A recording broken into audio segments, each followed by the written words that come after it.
My name is R.T. Fitch from the Wild Horse Freedom Federation, and on behalf of all of the equine welfare organizations represented here, we would like to welcome the press, you folks who took time out of your lives to be here in person, and the good people who are watching us stream as we speak right now live. I would like to introduce the individual who was instrumental in putting together this press conference and is also the founder and director of Respect for Horses, Simone Netherlands. Simone?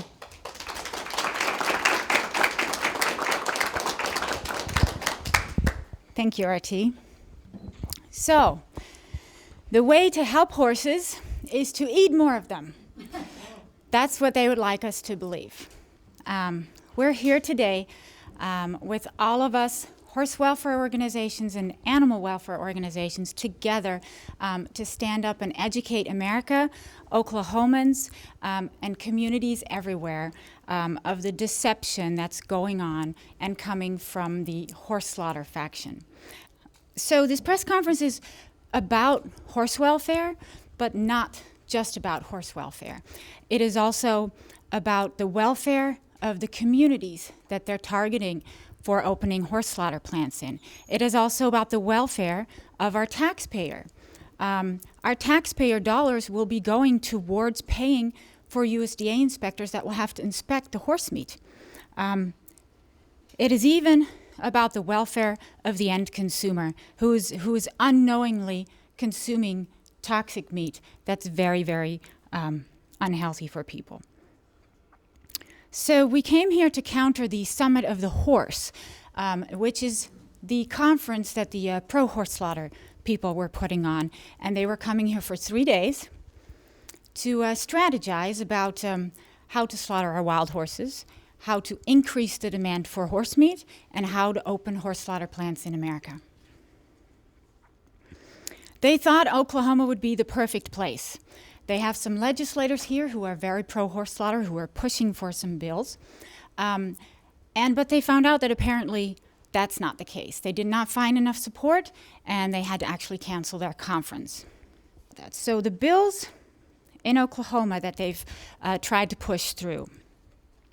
There was HB 2758, which was sponsored by Jerry McPeak, and this bill would give horse slaughter plants 50% tax incentives to come here. So they basically wanted to really invite them here and make sure that they didn't pay any taxes whatsoever and they could do whatever they want.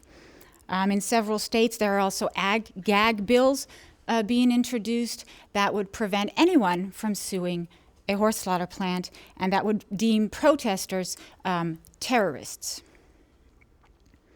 There was also a bill here in Oklahoma that was an empty bill, and it effectively proposed to slaughter our wild horses. And this issue being very pertinent for Oklahomans, I'd like to introduce you to Scott Beckstead of the Humane Society of the United States.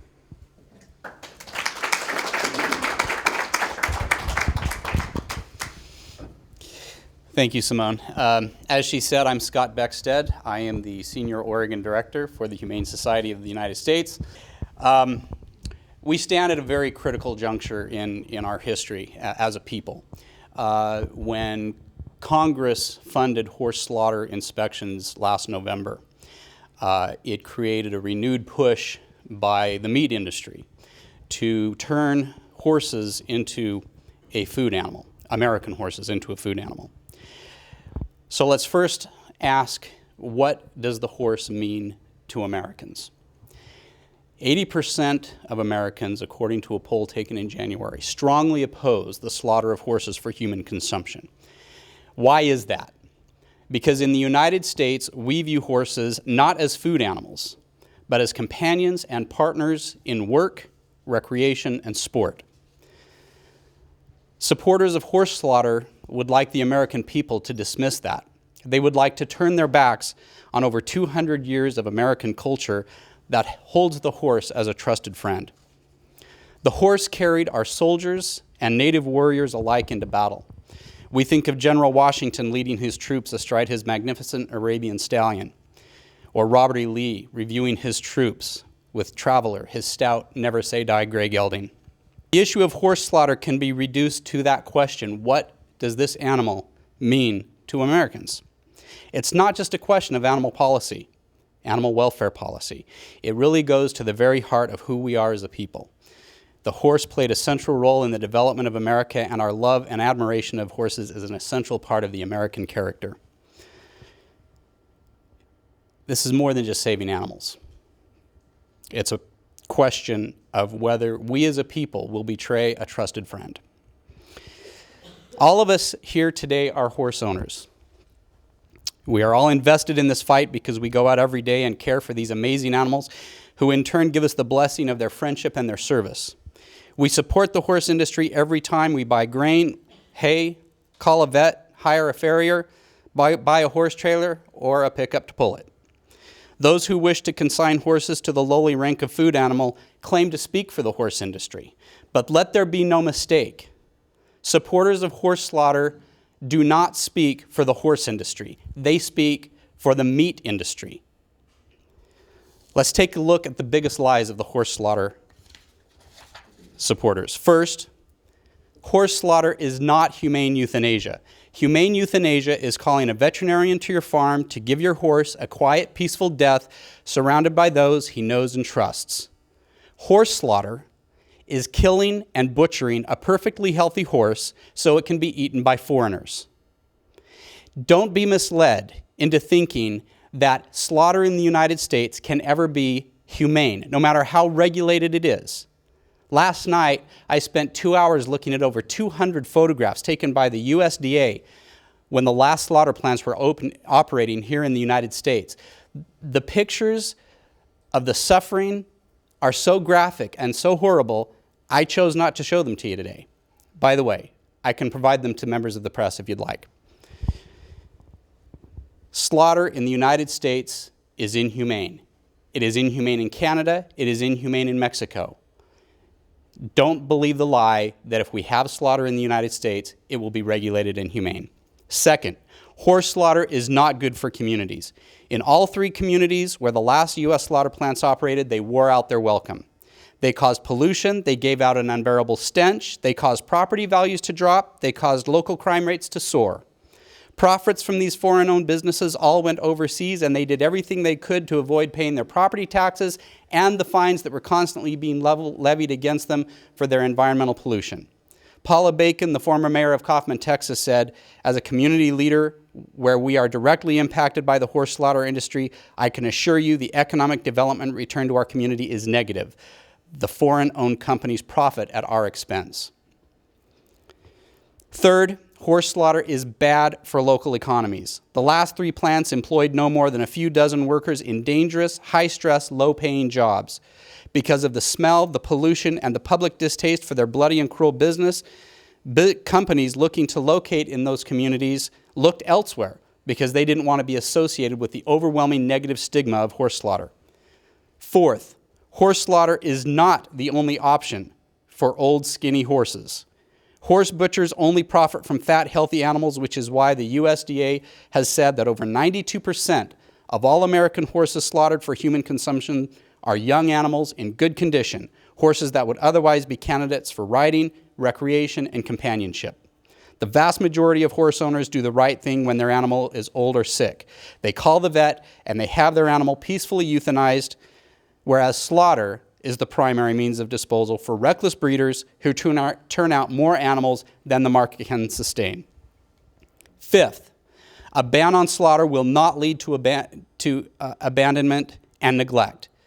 Decades of overbreeding and a poor economy, along with increased public concern for animal neglect generally, have caused an increase in the reported incidence of horse neglect. Most neglect cases involve horse owners who are not inclined to sell their horses anyway. And more horse owners are taking advantage of programs like hay banks, gelding clinics, and euthanasia clinics to make sure their horses receive the care they need. If we really want to help the horse industry, we need to finally and permanently ban horse slaughter for human consumption by passing the American Horse Slaughter Prevention Act. A ban on slaughter will result in more careful and refined breeding practices that will emphasize quality over quantity, create a sustainable market, boost prices, and create an overall healthier horse industry. A ban will spare all horse owners the prospect of having their trusted friends stolen and sold by cruel and greedy kill buyers who care not where a horse comes from or whether it's suffering, but only what price it will bring. I want to close by addressing directly any person or entity who might be considered in investing in a horse slaughter enterprise in the United States. Consider what you will be facing. Endless litigation from the moment the first permit or application or zoning request is filed. Endless protests and public fury by the 80% of Americans who oppose horse slaughter. Strict regulatory scrutiny by local, state, federal, and even international bodies. And the promise, not just the prospect, but the promise that inevitably your enterprise will become illegal under state law, federal law, or both. Investing in horse slaughter is a bad business move. The American horse has given its heart, its body, and its spirit in service to us. We stand now to return the favor to our equine friends and to declare that we will not allow horse slaughter to return to the United States. Thank you.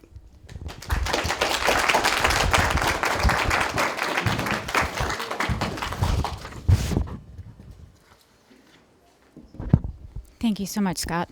And now I'd like to introduce to you Ginger Catherines of the Cloud Foundation.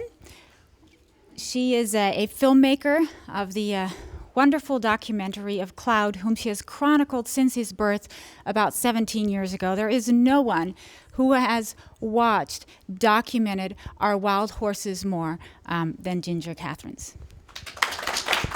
Thank you. Hi, thanks everybody for coming. Thank you, Simone, for inviting us to represent wild horses here today. Some of the images you see, that's a friend of mine right there, Cloud. I would add him to Scott's list of some of the iconic horses that he mentioned to you. He still, bless his heart, lives wild with his family. And you know, whenever I've spoken, I've asked the question, where are wild horses safest? In the wild, thank you. Exactly right. In the wild, with their families, in their homes. But unfortunately, the course that the government has taken since the Wild Horse and Burro Act was passed in 1971 is not to preserve, but to remove. And as a result, we currently have over 46,000 horses in holding. Some in dirt paddocks throughout the country, some in eastern Oklahoma in pastures. But nevertheless, they do not have their families with them, and their lives have really been taken from them. Let me just give you a little background on why wild horses are more vulnerable now than they were 8 years ago. And I know some of you know this story, but just a few days before Thanksgiving, before Congress was going to recess, a senator from Montana named Conrad Burns slipped a one-page rider into the 3,300-page appropriations bill. Some knew he was going to do it. Virtually, I mean, none of the public knew, but Senator Reed from Nevada knew, because he had worked out a deal with Conrad. If Conrad would vote for something Reed wanted, Reed would allow Conrad to slip this rider in to the appropriations bill. The rider, in effect, took back the protections of wild horses as they were written in the Wild Horse and Burro Act. Any horse over the age of 10, or those horses that were offered for adoption 3 times unsuccessfully, could be sold. The BLM denies knowing that they have sold horses to slaughter or to slaughter buyers, but believe me, thousands of wild horses have met their fate in Mexico and Canada. Okay, that was in 2004. In 2008, Pat Haight, who is a lady, a PhD in Arizona who runs the Conquistador program. She's very fond of Spanish horses. The prior horses that you see here are of Spanish descent. But Pat FOIA'd because she heard the word and the murmurings of slaughter. And so she was wise enough to FOIA Freedom of Information Act. You can write a FOIA request, and that Freedom of Information Act usually requires that the government produce paperwork for you that you are requesting. In this case, anything to do with slaughter. She received 800 pages of documents. And those documents, when you read them, are like a Holocaust document. Very disturbing indeed. I can read you some direct quotes from these documents, but what they outlined was the way that BLM intended to kill thousands of Mustangs, calling it euthanasia. And of course, as Scott pointed out, euthanasia is not killing healthy animals. Euthanasia is killing anything that is in distress and needs to end its suffering through a lethal injection. This document, the documents that Pat got, reveal the team leader meetings, minutes from the meetings in which they outline killing thousands of horses and the need for, quote, psychological counseling for employees asked to kill healthy wild horses. The team leaders carried out, or didn't carry out, thank God, but they could, created scenarios for killing Mustangs using barbiturates, gunshots, and captive bolts. Bodies would be disposed of through rendering, burial, and incineration. Quote, security at facilities and at gathers would be needed to increase to combat eco-terrorism. I guess that's us eco-terrorists out here. Well, you know, you might say, well, that was then and this is now. Okay, this is now. In the last 9 months, Secretary of the Interior Ken Salazar has appointed 2 openly pro-horse slaughter members to the BLM National Advisory Board for Wild Horses and Burros. This board recommends to BLM how to manage wild horses. The latest appointee is Callie Hendrickson from my home state of Colorado, who will attend her first meeting April 23rd in Reno. To add insult to injury, do you know who Callie is supposed to represent on the board? The public, the general public, you and me. I mean, does Callie Hendrickson represent us, the general public? I mean, it's obviously not. 80% of the American public finds horse slaughter for human consumption abhorrent, and yet she sits on this board. And so the only thing that really stands in the way of them beginning to do this is the American public.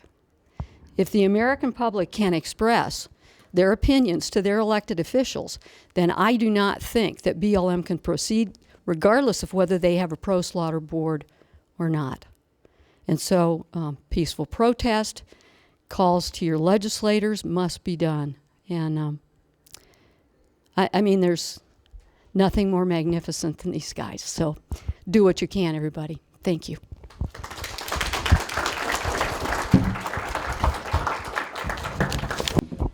Thank you, Ginger. Now, as last speaker, I'd like to introduce R.T. Fitch, writer and director of Wild Horse Freedom Federation. Thank you, Simone. I'm working under several deficits here. Number one, using both of my hands at the same time.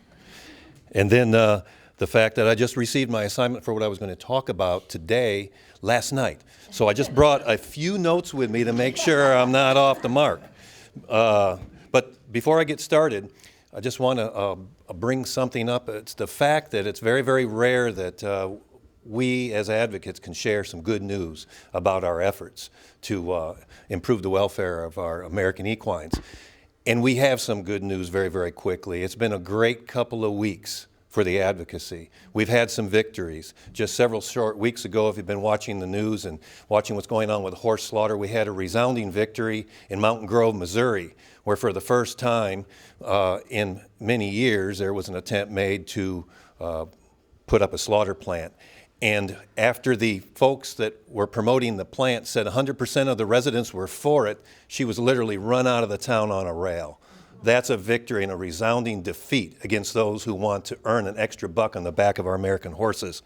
Also last week, EWA's Children's Letter Writing Campaign for the U.S. Congress, along with Children for Horses, delivered over 1,000 horses, I wish it was horses, letters to the members of Congress in an effort beseeching them to ban horse slaughter in the United States. It was great to participate with that. Of course, we've already mentioned it. The second annual Slaughter Summit of the Horse here that was to be held here in Oklahoma City was canceled. That's good for the horses. We've had 2 pro-horse anti-slaughter conferences or summits that were held in the last week. Of course, we've got this one now, and we had a lot of folks travel up to Chatham, New York, to celebrate the horse and to strategize on how to ensure their future safety. And finally, perhaps it hasn't received a lot of press, but something else that's very, very important is that our good friends at Front Range Equine Rescue and the Humane Society of the United States filed last Tuesday a legal petition with the U.S. Food and Drug Administration to prevent former companion working competition and wild horses from being used as human food. And that's where I'd like to land here for just a few moments. And I promise not to be emotional. This is a scientific issue, and so we'll try to get you through very, very quickly here on why horse meat is so toxic. This 79-page petition alleges that the drugs that we as Americans give our horses throughout the course of their lives are banned by the FDA and or are potentially dangerous to humans. Using these horses for human consumption creates an unacceptable and potentially illegal public health threat under the Food, Drug, and Cosmetic Act. Current FDA rules do not require sufficient testing or documentation to ensure that former companion and other non-livestock horses, and remember we're talking about horses and the horse industry and not the meat industry. Businesses looking to start up American horse slaughterhouses have been actively promoting that horse meat, even though the animals in our culture have never been intended for food. These businesses and their misguided investors are proceeding despite their awareness that virtually every single U.S. horse who ends up in slaughter has been exposed to a plethora of proven dangerous drugs, many of which are specifically outlawed for animals intended for food. The FDA does not adequately regulate the flow of potential toxic meat, despite the human health and animal welfare risks associated with it, and the petition documents more than 110 examples of drugs and other substances which are or should be prohibited in food-producing horses, and that's what I brought up here. The document itself is 79 pages. This is the listing, 110 of dangerous drugs that can be and or are present in our American horses. And I actually had intended to go through a few of them, but instead, just something very simple. Any horse owner knows what ivermectin is. It is the wormer that we give our horses in an effort to deworm them and ensure that they're healthy. It doesn't take a rocket scientist to read upside down. Warning, do not use in horses intended for human consumption. And on the bulk of veterinary medications that are set up for horses, you will find the very same warning. And we all use this. This is not new information. It's just that it's been formally presented to the U.S. government. You'll notice in your press pack, for those of you members of the press that picked it up, the Food and Chemical Toxicology Report that talks about bute and the usage to horses that are brought up in slaughter. If any of you have questions on this documentation, we'd be more than glad to give you the links and or the paperwork. As I said, there's many scientific papers that have been written on the dangers of consuming horse meat that have been treated with and they're industry standard drugs. They're nothing out of line at all. And the EU, the European Union, has laid down very distinct and strict guidelines on drugs and horse meat that in reality renders virtually every horse in the United States unsuitable for human consumption. Yet the anti-horse or pro-slaughter faction, they continue to press on with their heads in the sand, blinded by the possibility of making a few extra dollars, and they continue to promote the idea that horse flesh is healthy and something that all humans should be dining upon. So with all of the other issues aside that we've discussed, the brutality, the inhumanity, the legality of horse slaughter, the destruction of community, and the death of an American icon, we can always and simply distill our distaste for the predatory business of horse slaughter down to one simple and scientific proven fact. And it's so simple. And it's that horse meat is unsafe. Full stop. End of mission. Thank you.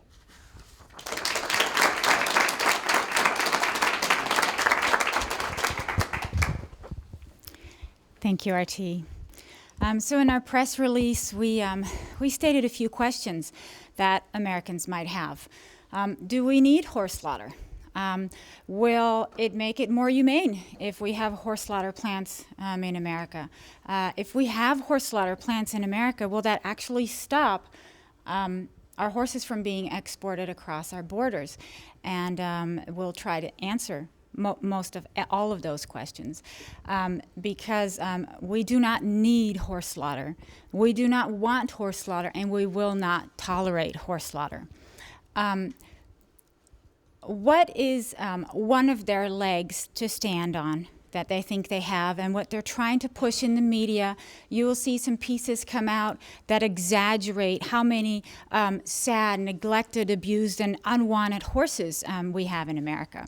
There's a reason for that. They want to scare America into thinking that we may need horse slaughter. Well, the opposite is true. We have an overpopulation problem of horses, either big or small, because we have horse slaughter available. It is a very lucrative convenience for large breeding industries that might breed 100 horses, pick out the best ones, and send 95 to slaughter. That is the same as if you would buy a lottery ticket. You'd have 5 winning tickets, but what if you could get your money back for the other 95? It is no wonder that they're fighting hard to maintain that lucrative convenience. So they have all kinds of fabrications that they throw out there to make America think that we need it. So it's exactly the opposite. Horse slaughter encourages overbreeding. They are looking for our healthy, for our young, and for our fat horses. They leave the sick, the skinny for society to take care of. So we have chosen not to show you the most graphic videos because it will make anyone nauseous. But we will be showing a 4-minute video of a former kill buyer who confesses as to what he used to do, and it is just a person talking, but it is very graphic just to hear him describe what happens, and there are a few graphic photos in it, so I want to give everybody an opportunity who doesn't want to see that.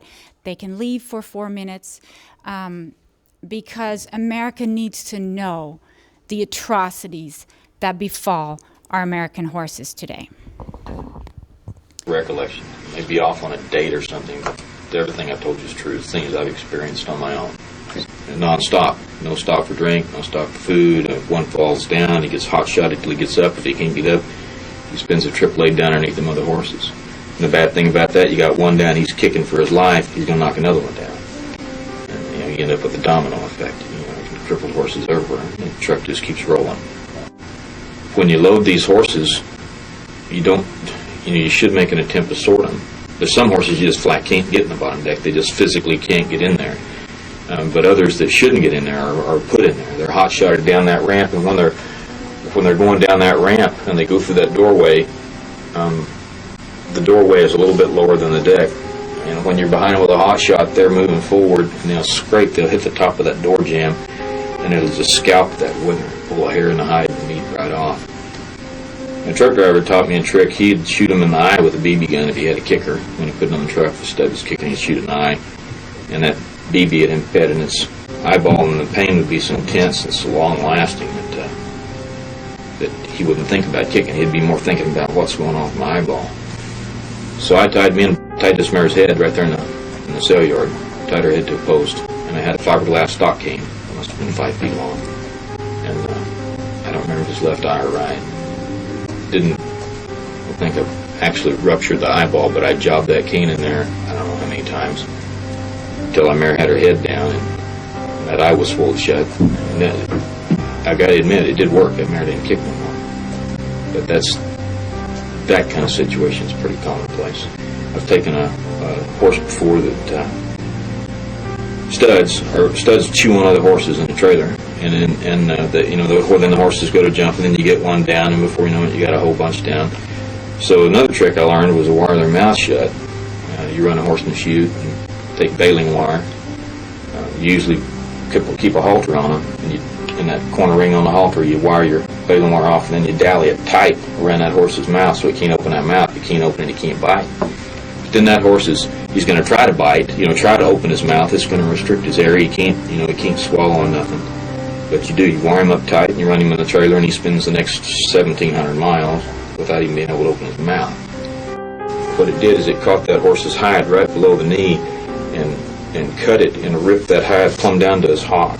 I mean, just like you shoved your sock down over your ankle. And we didn't have no truck going out. That might have been one of the times when I was between, but I knew where to take him was up to Hopewell. So we, I don't remember where we throwed him down or just eared him down or what, but we got that hide jerked back up and wrapped it up with who knows what. I don't know, maybe we might even use gauze on it. I don't know. But the horse didn't get. I mean, had dirt and crap in it, and he went to Hopewell. We dumped him out up there at pillar pins, and he stood there and no telling what kind of fat had to hurt for days until it got a truckload together to ship on up. Then he would stand in the truck to ship to Washington. It was not at all unusual to get a kill report back that listed 1, 2, whatever head of horses dead in transit. And then, like I say, it was a pretty common occurrence. I would say it was about half the time you'd end up with dead horses on the truck.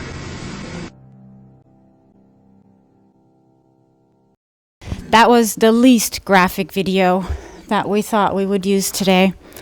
We cannot make it any prettier.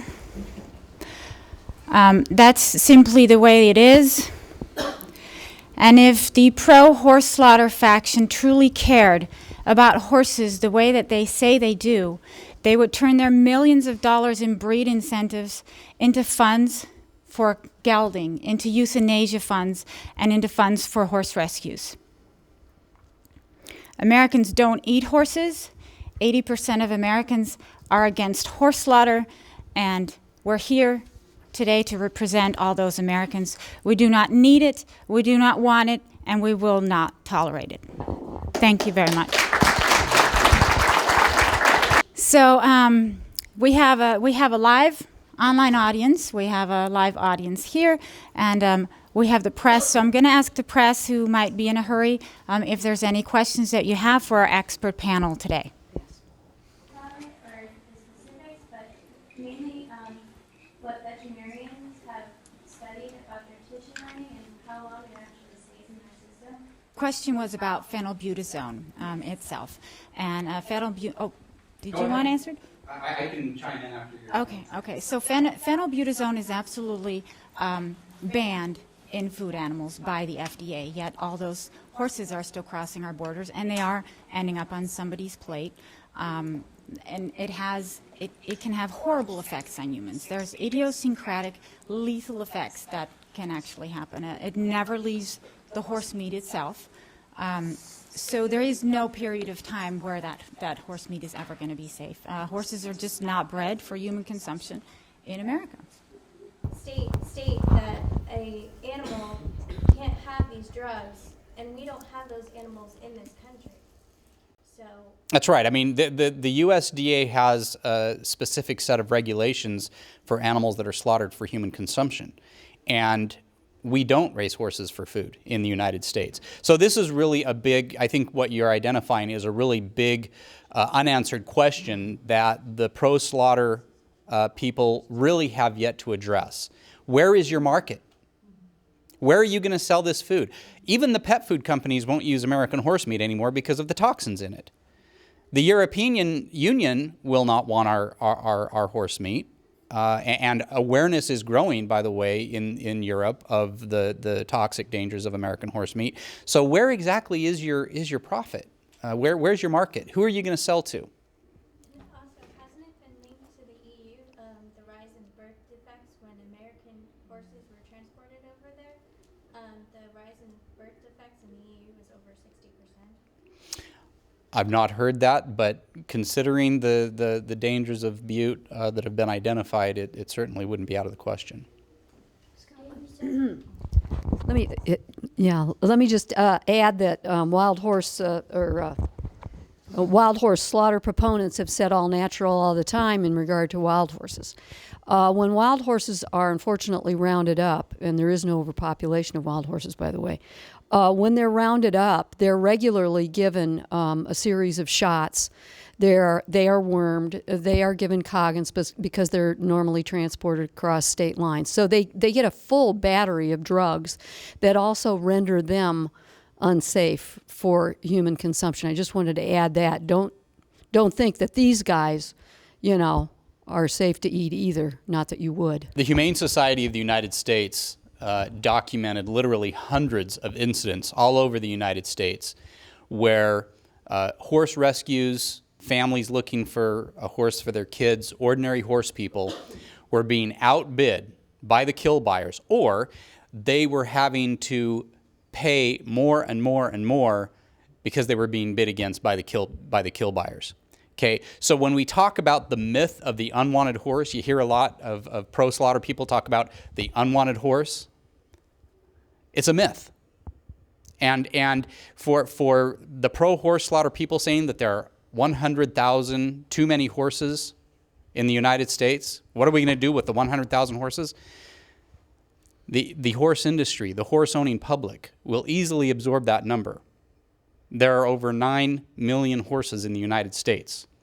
And if the kill buyers would get out of the business, the people who would go back to those sales are going to be the people that are looking for a pony for their kids or their next riding horse or a good trail horse or whatever. So yeah, you've identified an important issue.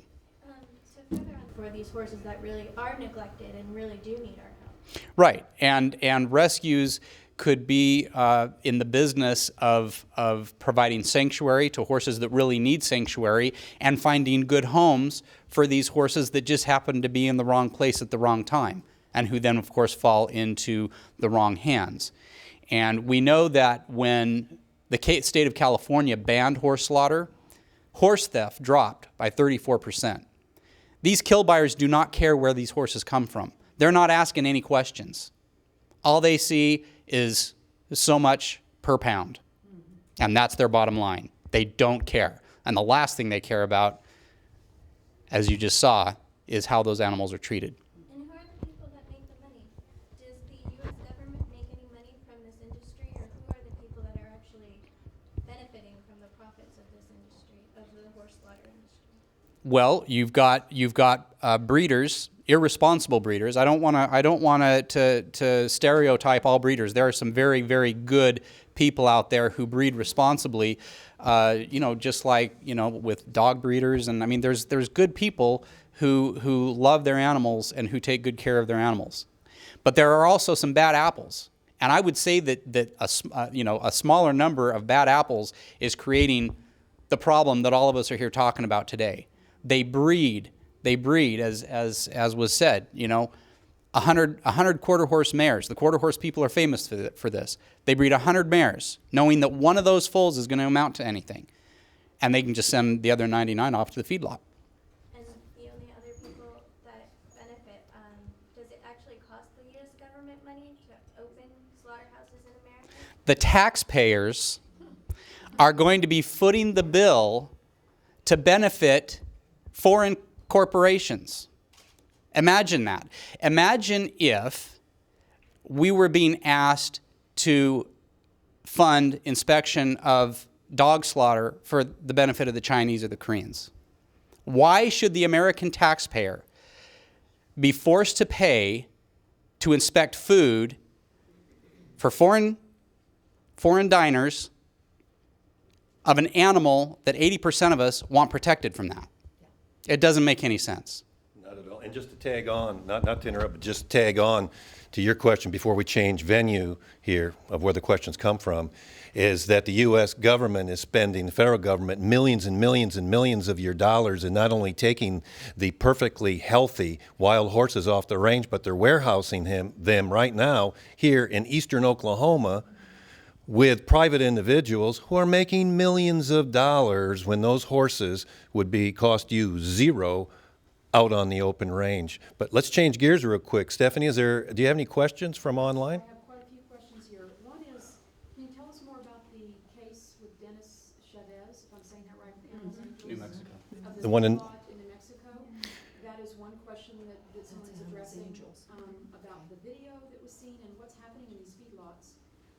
And then the other is, what is the best thing that the American people can do, right now to help address this issue? Whether it's contacting your senators or congressmen, whatever it is. Those are the first two questions, and then there's more coming. Okay, allow me to go backwards and answer the last question first. And what the American public can do right now, one of the easiest and cheapest things to do is to increase the awareness of their family, their friends, their neighbors on these issues. These organizations here have fact pages, and along with the HSUS, where you can go and pull out all the information on the issues of the wild horses and also the slaughter issue. Likewise, if you stay in touch, there's many times that we have campaigns where we talk about petitions, where we talk about making contact with your legislatures in regards to given issues.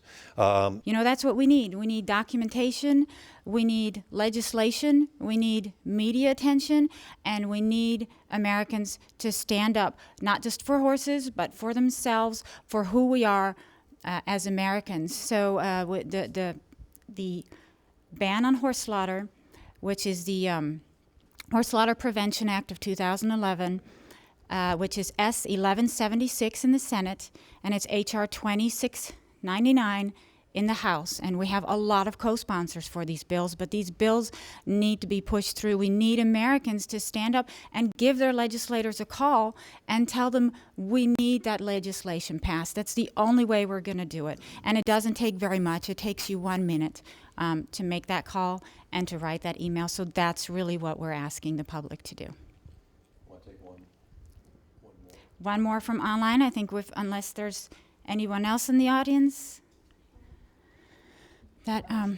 So do you have? I do. So you spoke about the two bills. Can you elaborate for the average American how they can actually contact their legislators? A lot of people don't know, or they don't know that they have the power to do that. Right. Okay. Thank you for that question. So yes, everyone has 2 senators and 1 representative in their district. It's easy to look up. There's several sites where you can go where you can just type in where you live, and it will come up who's your senator and who's your representative. And from that point on, all you have to do is call a switchboard in Washington, D.C., and they will connect you to your legislator. So even if you don't know who your legislator is, call that number. Ask who your legislator is. Those people are very helpful. They will tell you who it is. They will connect you with them, and you will speak with someone right away. And you just give them your opinion on what you think of horse slaughter in America, what you think of the roundup of the last of our remaining wild horses that we have in America. We need to protect those last 20,000.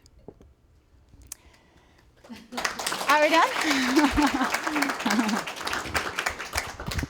Thank you so much. Thank you so much to everyone coming. Thank you for all that you guys do online as well to stand up for horses. Thank you to the online audience, and thank you so much to the press for being here, telling the story for us.